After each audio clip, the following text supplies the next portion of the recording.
Fala galera, sejam bem-vindos de volta ao Lendo Livros para você. No vídeo de hoje, a gente vai continuar aqui a saga de Drácula. No vídeo anterior, a gente viu um pouquinho sobre essa edição aqui, que é da Pandorga. A gente leu um pouquinho sobre a origem do termo Drácula, mas eu folhei bastante aqui sobre o extra, né, o bônus dessa edição, que são os arquivos do Drácula, né? Se você for pausando o vídeo, dá para ler esses extras aqui, né? Então é isso, hoje a gente vai direto aqui para o capítulo 2. No vídeo anterior, né, Jonathan Harker tinha chegado na cidade. Qual era a cidade que ele chegou? Ele chegou em... Qual foi a cidade que ele chegou?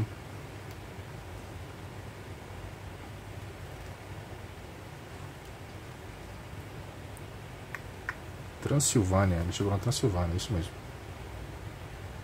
6 de Munique, 1º de maio, eu cheguei a Viena. E de Viena ele seguiu para o domínio turco, não. Ele chegou em Klausenburg ao anoitecer. Enfim, ele precisava ir para Transilvânia, que é onde fica o castelo do Drácula. E aí ele chegou na condução. A condução tocando como se fosse... como se estivesse fugindo do diabo. Chegando lá, tinha outro cocheiro esperando ele. Ele entrou entrou na carroça, né? Como é que ele chama? Peraí, o Drácula deixou aqui, ó. Uma diligência. Na diligência... e aí tinha um cocheiro que levou ele aí sim pro castelo do Drácula, né? Surgiram uns lobos, surgiram uns fogos de cor azul pelo meio do caminho. Se você não entendeu, volta o vídeo. Se você perdeu essa parte, não siga nesse vídeo se você não viu o vídeo anterior. Volta lá e assiste. A gente tá aqui num clima bem dark. Eu apaguei todas as luzes aqui, a gente tá só com a iluminação pro livro. Pelo que eu tô vendo aqui na telinha, tá legível. Se não ficar legível, me avisem aí pra gente ver se a gente continua fazendo desse jeito ou não. Mas eu achei que ficou bem legal esse clima aqui de mistério, suspense, que esse livro pede. Beleza? Bom, mas então vamos lá, né? Capítulo 2. O Castelo do Conde. Diário de Jonathan Harker. Continuação. 5 de maio. Creio que adormeci. Afinal, se estivesse inteiramente acordado, teria notado a aproximação de um lugar tão notável. Na penumbra, o pátio parecia muito grande e vários caminhos escuros davam para ele, sob grandes arcos arredondados que talvez parecessem maiores do que na realidade eram. Ainda não consegui ver o pátio à luz do dia. Quando a carruagem parou, o cocheiro... Era carruagem, não precisava nem falar diligência, que eu só estava pensando em carroça, mas é carruagem. Quando a carruagem parou, o cocheiro saltou e me ajudou a descer. De novo não pude deixar de notar sua força prodigiosa. A mão dele parecia a prensa de um aço, parecia uma prensa de aço, capaz de esmagar a minha se quisesse. Em seguida, tirou minha bagagem e a colocou no chão ao meu lado, diante de uma grande e velha porta crivada com pregos de ferro, colocada em um umbral de pedras imensas. Mesmo na penumbra, dava para ver que as pedras eram altamente entalhadas, mas os entalhes estavam bem desgastados pelos anos e pela intempérie. Subindo de novo para a carruagem, o cocheiro sacudiu as rédeas, os animais partiram e a caleça desapareceu em uma das passagens sombrias. Permaneci parado e em silêncio onde estava, sem saber o que fazer. Não havia sinal de campainha ou de aldrava, e não parecia provável que minha voz pudesse penetrar aquelas paredes e janelas escuras. Tive a impressão de ter esperado infinitamente, com dúvidas e temores que cresciam dentro de mim. Que lugar era aquele em que fui parar? Que tipos de pessoas viviam ali? Em que aventura sinistra havia embarcado? Ah, Jonathan, você não tem ideia, meu filho. Seria esse um incidente comum na vida de um advogado assistente que tinha de explicar a um estrangeiro sobre a compra de uma propriedade em Londres? Vou dar uma aproximadinha aqui. Beleza. Assistente. Mina não gostaria de me ouvir falando assim. Advogado, porque pouco antes de sair de Londres, fiquei sabendo que tinha passado nos exames que fiz.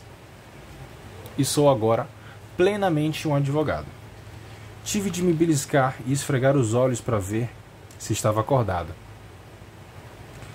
Aquilo tudo me parecia um pesadelo horrível e esperava acordar de repente em minha casa com a madrugada penetrando lentamente pelas janelas, como sempre acontecia depois de um dia exaustivo de trabalho. Mas minha pele reagiu ao teste do beliscão e meus olhos não me iludiam. Estava realmente acordado, no Cárpatos.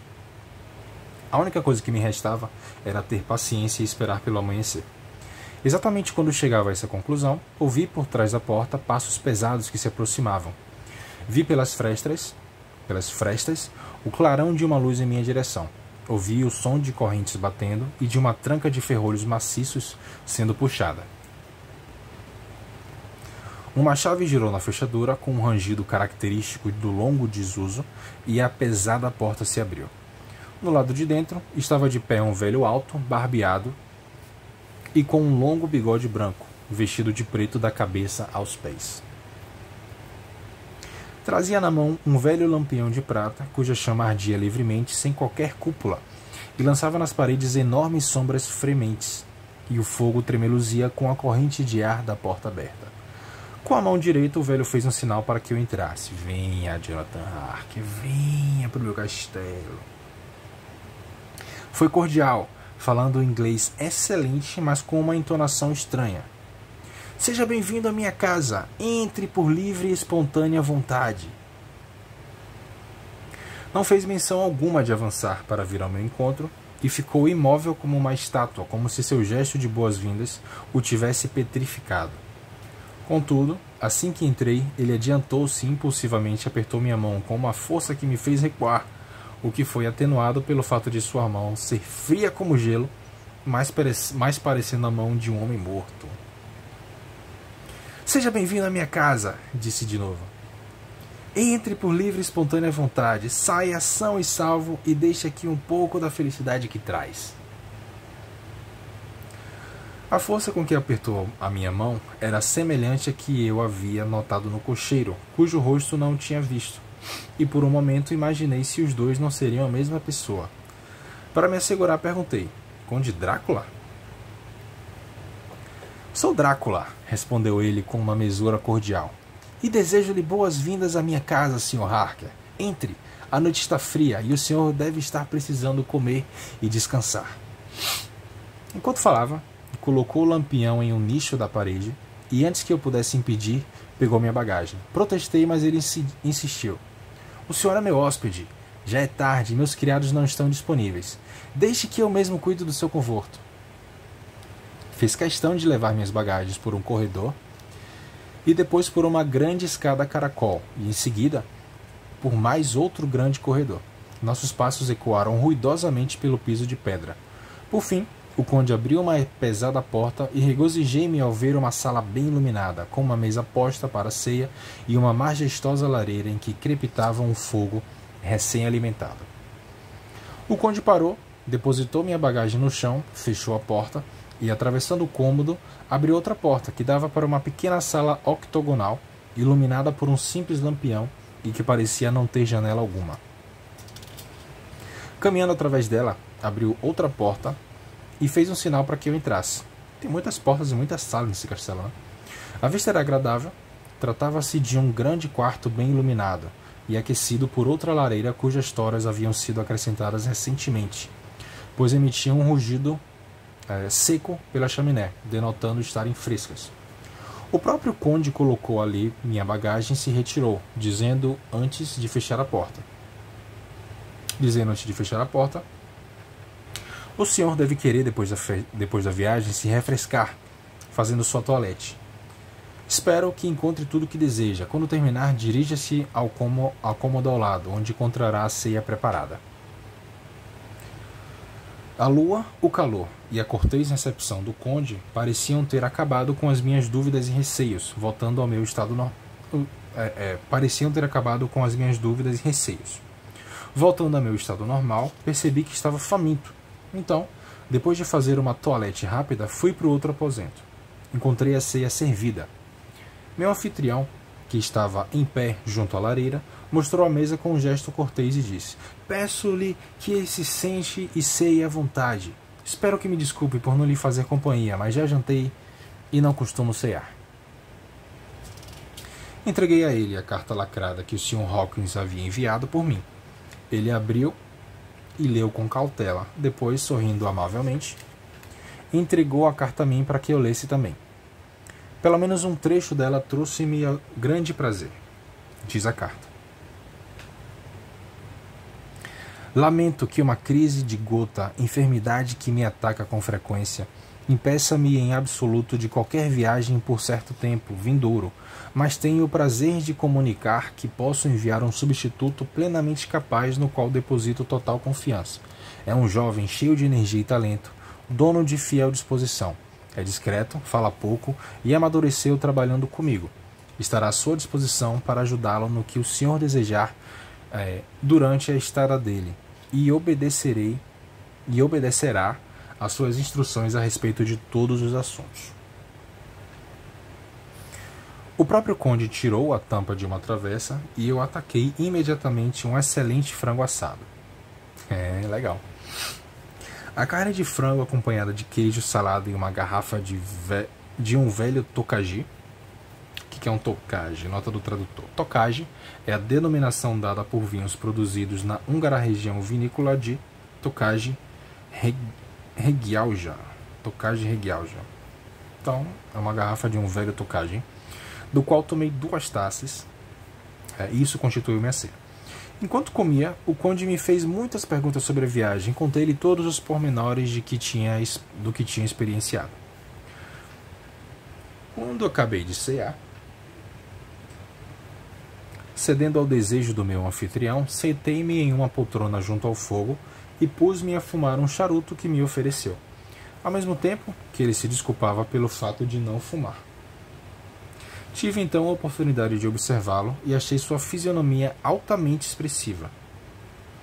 Era um rosto muito forte, aquilino, seu fino nariz tinha uma proeminente glabela e narinas dilatadas, arqueadas de forma peculiar, testa ampla e abaulada, a cabeleira já rareava nas têmporas, mas era muito abundante no resto da cabeça.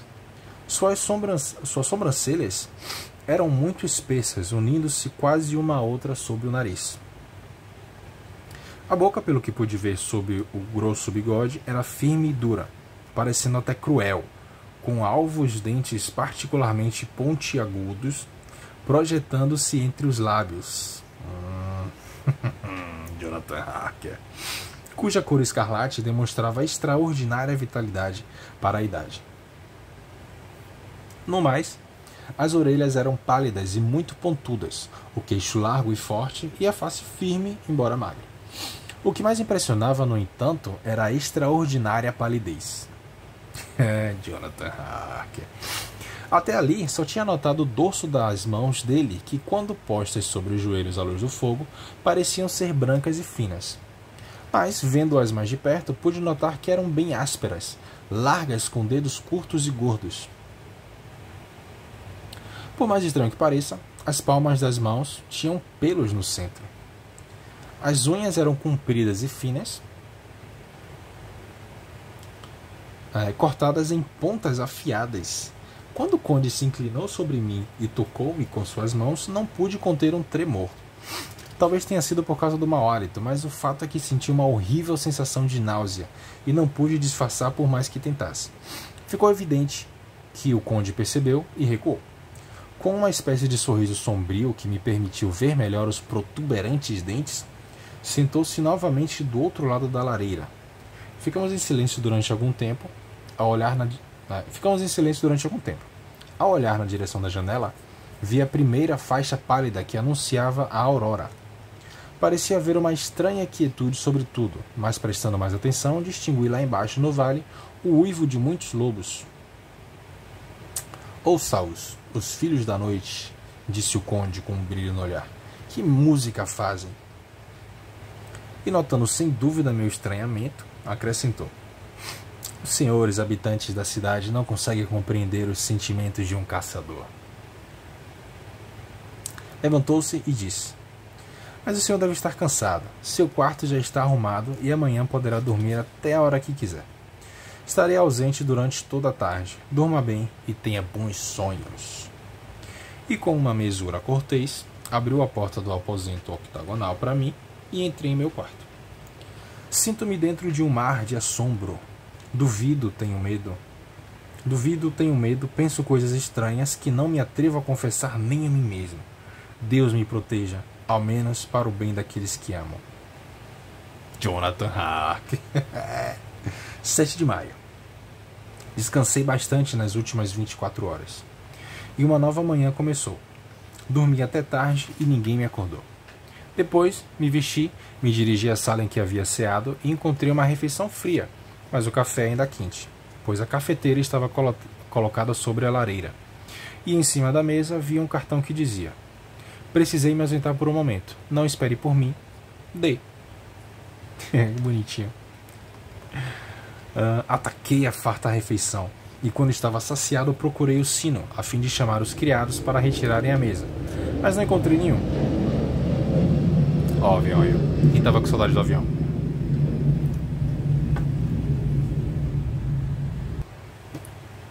Então vamos lá. Ataquei a farta refeição e, quando estava saciado, procurei o sino a fim de chamar os criados para retirarem a mesa, mas não encontrei nenhum. Havia naquela casa algumas estranhas anomalias que eram contraditórias às provas de riqueza que a cercavam. A louça era de ouro e tão bem trabalhada que devia ter um imenso valor. As cortinas e os estofados das poltronas dos sofás e o dossel da minha cama possuíam os tecidos mais caros e belos. Em sua fabricação devem ter custado uma exorbitância, pois eram centenários, apesar de estarem em excelente estado. Vi algo semelhante em Hampton Court, mas os tecidos estavam gastos, esgarçados e comidos por traças. Em nenhum dos aposentos, nem mesmo no meu toucador, havia um espelho, e tive de usar o espelhinho que havia trazido em minha mala para me barbear ou pentear os cabelos. Ainda não tinha visto um criado ou ouvido qualquer ruído no castelo, a não ser o uivo dos lobos. Olha lá o avião de novo.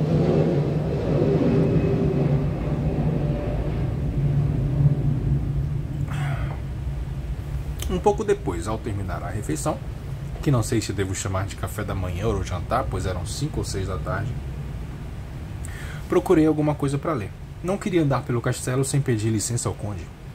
Não havia livro, jornal e nem mesmo material para escrever naquela sala. Abri a porta do quarto e encontrei uma espécie de biblioteca. No lado oposto, tentei abrir outra porta, mas estava trancada. Na biblioteca senti-me satisfeito ao encontrar muitos livros ingleses. Havia prateleiras inteiras cheias deles e volumes encadernados de jornais. No centro havia uma mesa repleta de revistas e jornais londrinos. Nenhum deles, contudo, possuía data recente. Os livros eram sobre assuntos variados: história, geografia, política, economia política, botânica, geologia, direito, todos relacionados à Inglaterra e à vida, aos hábitos e aos costumes ingleses. Havia até mesmo obras de referência, como a lista de endereços de Londres, os livros vermelho e azul, o almanaque Whittaker, as listas do exército e da marinha, o que de certa forma me deixou feliz. O diretório jurídico. Enquanto estava examinando os livros, a porta se abriu e o conde entrou.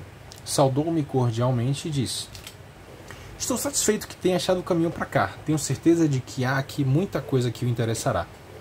Estes companheiros, disse ele apontando para os livros, têm sido bons amigos para mim e já há alguns anos, desde que tive a ideia de ir para Londres, me dão muitas horas de prazer. Foi com eles que aprendi a conhecer sua grande Inglaterra.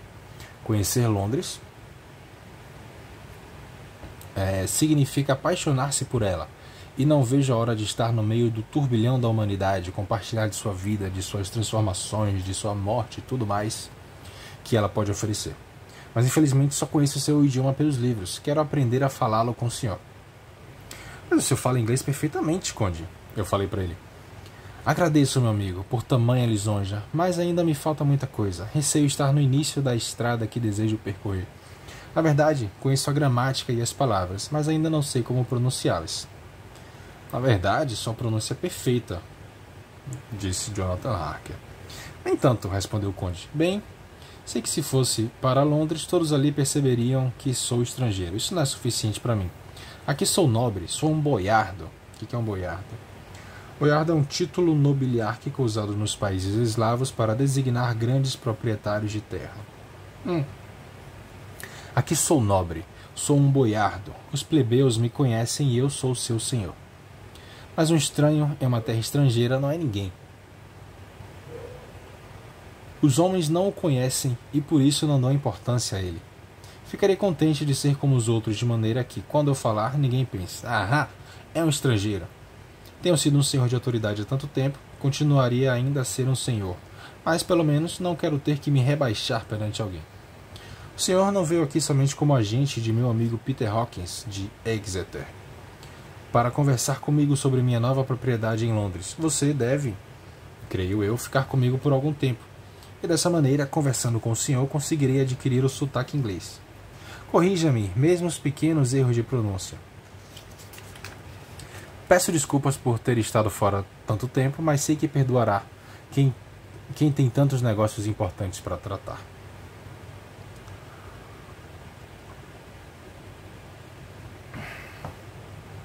É claro que concordei e lhe pedi permissão para frequentar aquele aposento quando eu quisesse. Sim, é claro, o senhor pode andar por todos os lugares que quiser no castelo, exceto, naturalmente, onde as portas estiverem trancadas. Há um motivo para as coisas estarem como estão.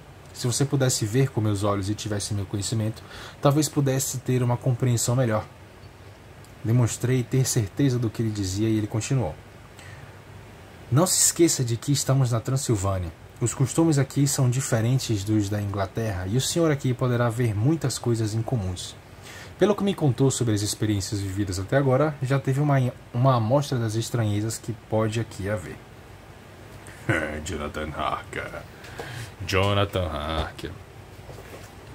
Era evidente que estava disposto a conversar e fiz muitas perguntas relativas a fatos que tinham acontecido comigo ou que eu havia percebido. Às vezes ele fugia do assunto, fingindo não compreender, mas em geral respondia com muita franqueza.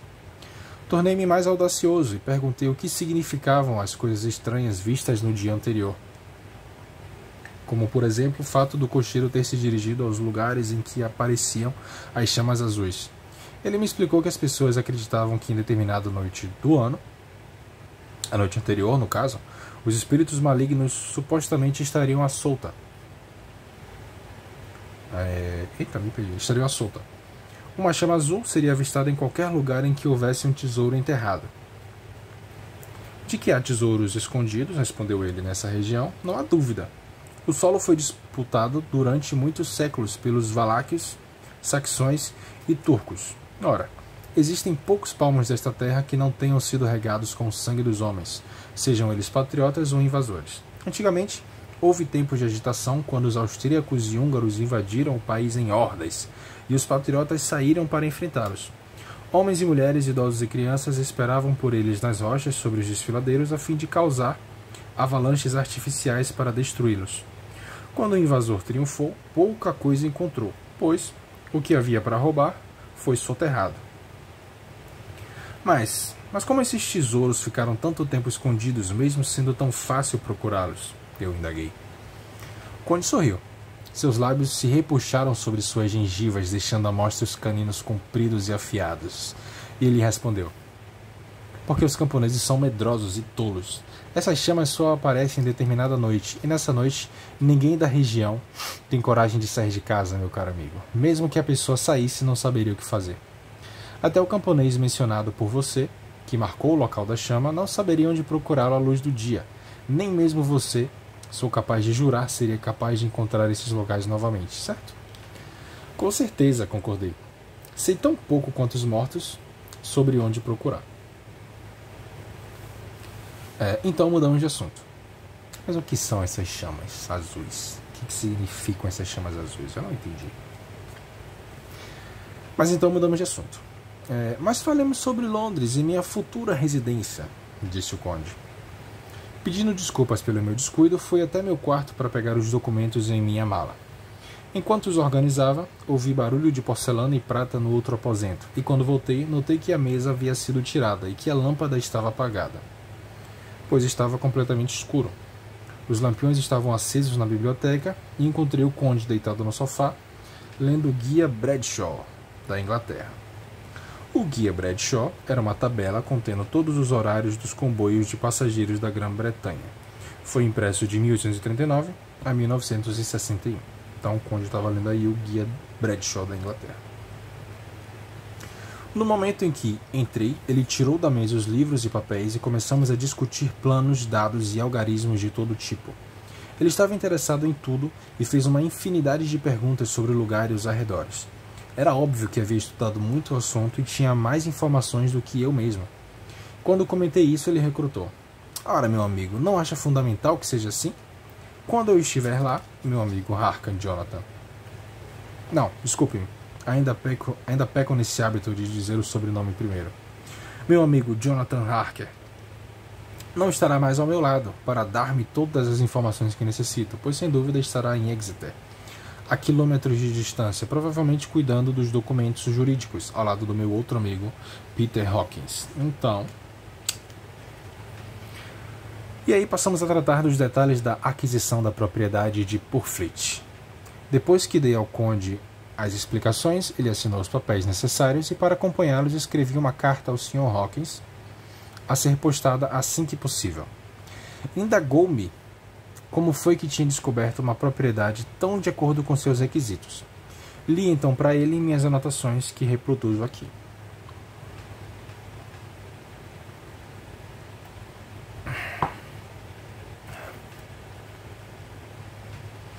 Em Purfleet, em uma das travessas, descobri uma propriedade que me pareceu adequada. Havia uma placa antiga anunciando sua venda.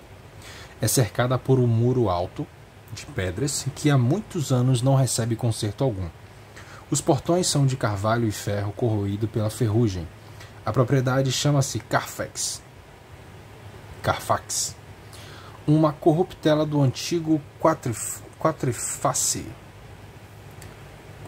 faces em francês, quatreface, em menção às suas 4 fachadas, posicionadas de acordo com os pontos cardeais. A propriedade deve ter uns 9 hectares, cercados inteiramente pelo muro que já mencionei.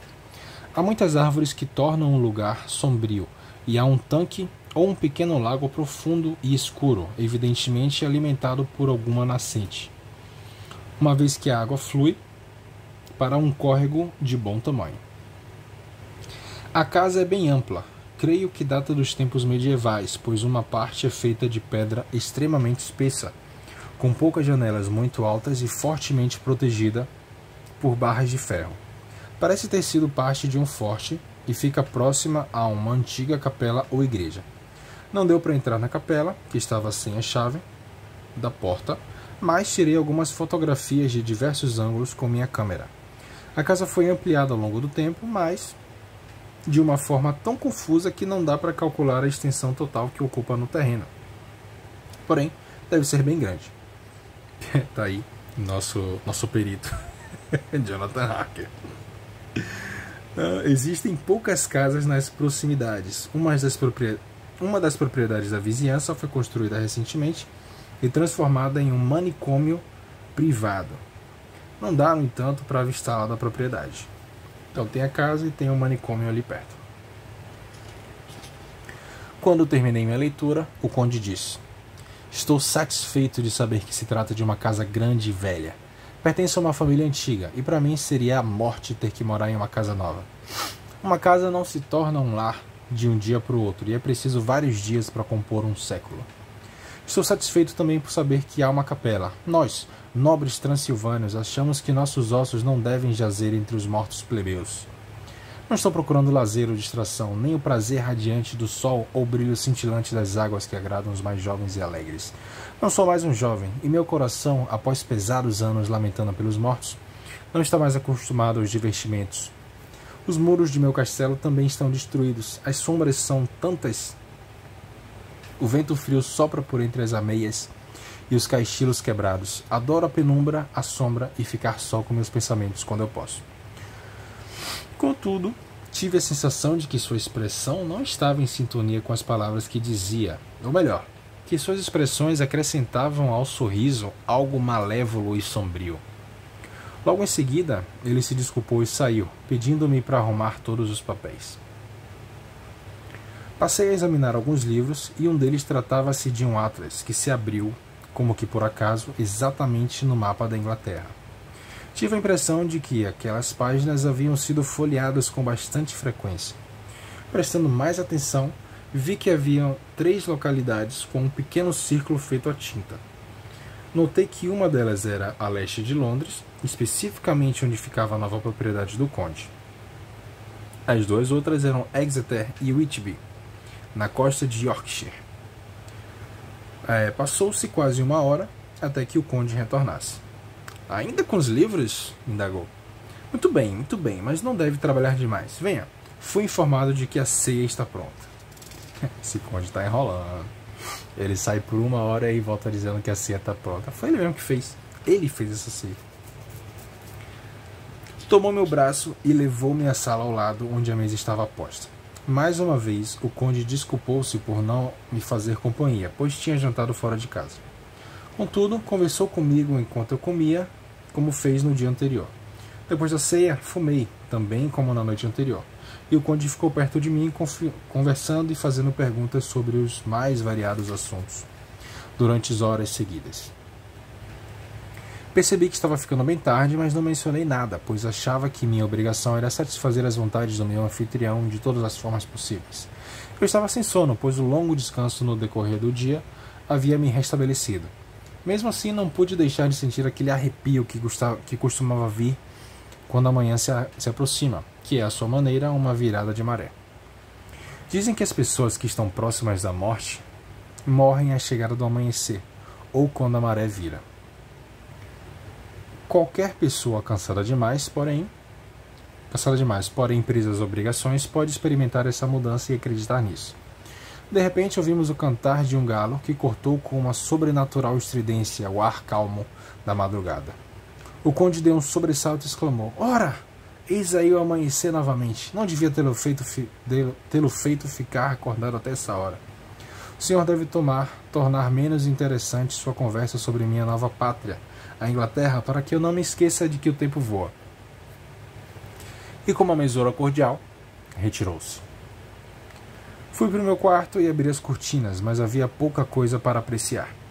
A janela dava para o pátio e a única coisa que conseguia ver era a aurora cinzenta. Assim, tornei a fechar as cortinas e me sentei para escrever essas anotações. 8 de maio. Tive receio de que essas notas ficassem cheias de rodeio e detalhadas demais, mas agora sinto-me satisfeito por ter anotado tudo minuciosamente desde o princípio, pois há algo tão estranho no castelo que não posso deixar de sentir certa inquietude. Queria estar bem longe dele, ou mesmo nunca ter entrado aqui. Talvez essa estranha existência noturna esteja me afetando. Mas quem dera que fosse apenas isso. Se pelo menos eu tivesse alguém para conversar. Só tenho o conde com quem conversar, e ele a mim. Receio ser a única alma vivente nesse castelo. Serei prosaico em relação aos fatos. Isso me ajudará a suportar a situação e a evitar que a imaginação comprometa o racional. Se isso acontecer, estou perdido. Deixe-me contar de uma vez minha situação atual, ou como parece estar. A última anotação dele tinha sido do dia anterior.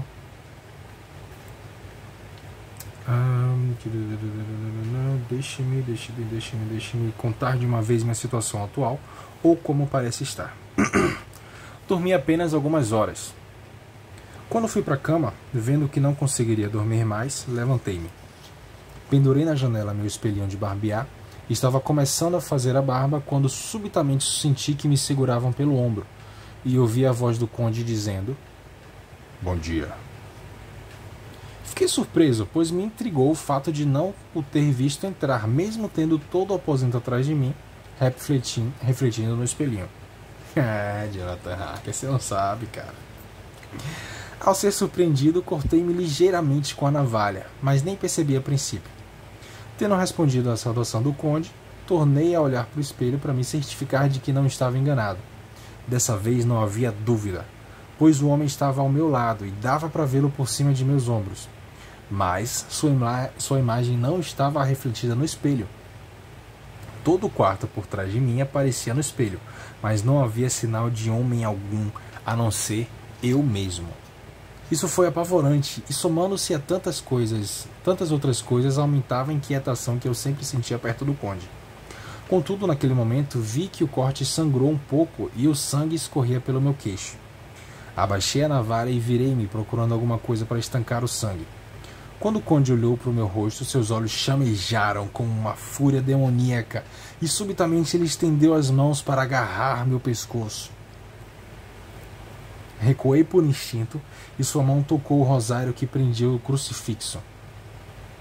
A mudança de comportamento do conde foi imediata, e sua fúria passou tão depressa que mal pude acreditar no que acabou de acontecer. Tome cuidado, disse ele. Tome cuidado para não se cortar. É mais perigoso do que pensa nessas redondezas. Depois, agarrando o espelhinho, prosseguiu. Foi esse maldito objeto causador de tudo. É um ridículo instrumento da vaidade humana. Livre-se disso. Abrindo a janela pesada, atirou o espelho que se fez em 1000 pedaços nas pedras do pátio lá embaixo. Depois, retirou-se sem dizer nada. Foi muito desagradável, pois agora não sei como faria a barba, a não ser que a caixa do meu relógio ou o fundo da tigela de barbear, ambos de metal, sirvam de espelho. Quando cheguei à sala de jantar, a refeição matinal estava pronta, mas não consegui encontrar o conde em lugar algum. Comi sozinho. É estranho ainda não ter visto o conde comer ou beber. Deve ser um homem bem peculiar. Terminada a minha refeição, decidi andar um pouco pelo castelo. Desci a escada e encontrei um aposento cuja vista apontava para o sul. A vista era magnífica e de onde eu estava havia toda a oportunidade de contemplá-la. O castelo fica à beira de um terrível precipício. Se uma pedra cair da janela, despencará por uns 300 metros sem tocar coisa alguma. Até onde a vista poderia alcançar, só havia as copas verdes das árvores com um rochedo saliente de vez em quando. Por toda parte viam-se faixas prateadas de rios serpenteando pela floresta em ravinas profundas. Não me sinto capaz de descrever belezas, pois, após verificar a paisagem, continuei a examinar o castelo. Portas e mais portas por toda parte, todas fechadas e trancadas. Não há qualquer saída além das janelas. O castelo é uma verdadeira prisão, e eu sou seu prisioneiro. Bom, muito bem, Jonathan Harker. Você está começando a entender aonde você se meteu, meu querido. Bom, pessoal, se você chegou até aqui, então deixa um like no vídeo, vai me deixar muito feliz. Se inscreve no canal e a gente volta no próximo vídeo com o capítulo 3, As Três Irmãs. Até já!